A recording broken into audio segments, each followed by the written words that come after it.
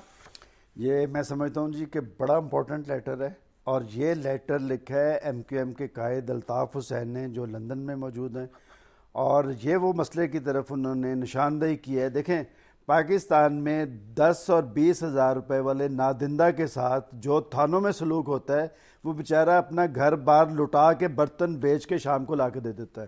اس ملک کو لوٹا ہے. جن لوگوں نے اربوں روپے مطلب اس ملک کے کھائے ہیں، وہ حکومتوں کے اندر دندناتے ہیں. ہمارے ساتھ لائن پہ ماروی میمن موجود ہیں پی ایم ایل کیو کی. السلام علیکم ماروی. السلام علیکم.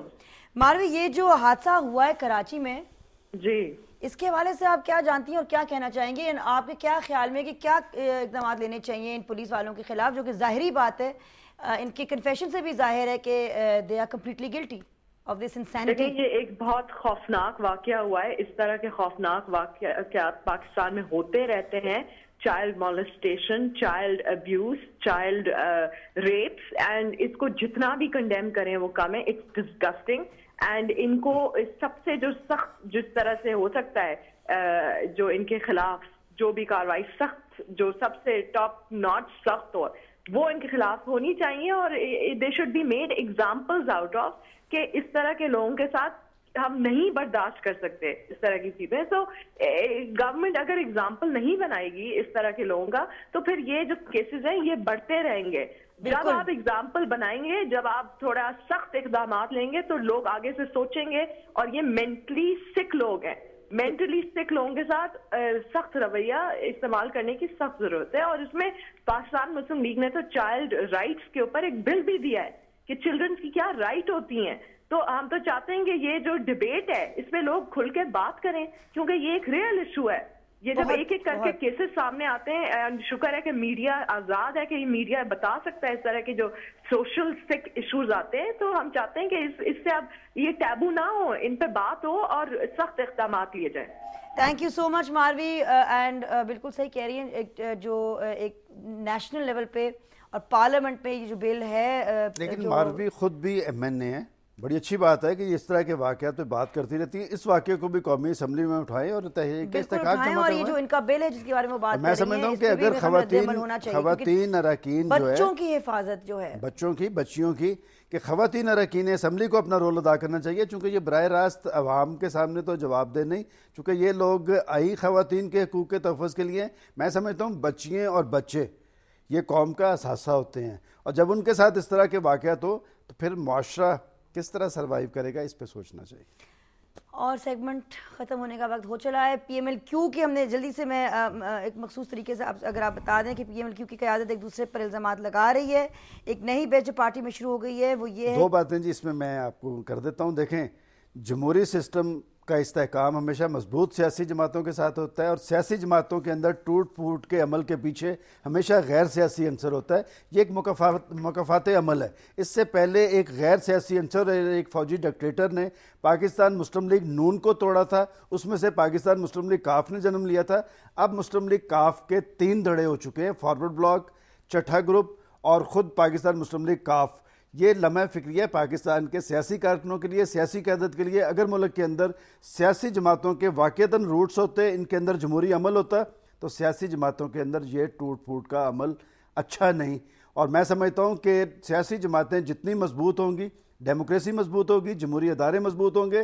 اور پاکستان کی سیاسی جماعتوں کو چاہیے کہ اب اسٹیبلشمنٹ کے کہنے پہ کچھ کرنے کی بجائے پاکستان کے عوام کے اندر اپنے روٹس قائم کریں. یہ ملک جمہوریت کی بنیاد پہ وجود میں آیا تھا، جمہوریت کے ذریعے قائم رہ سکتا ہے انشاءاللہ. اور مجھے چاہیے تھا میں ماروی سے ضرور یہ پوچھتی، لیکن اس وقت مجھے آج کل ایکچولی صرف ابھی آج تو وہ بچی کے سوال میں کچھ دماغ میں آ ہی نہیں رہا ہے. بہرحال غنی صاحب، thank you so much for being with us. See you انشاءاللہ سون. اور ناظرین ہمارے ساتھ جاگتے رہیے. ایک بہت خاص مہمان بھی ہیں ہمارے ساتھ، بہت خاص.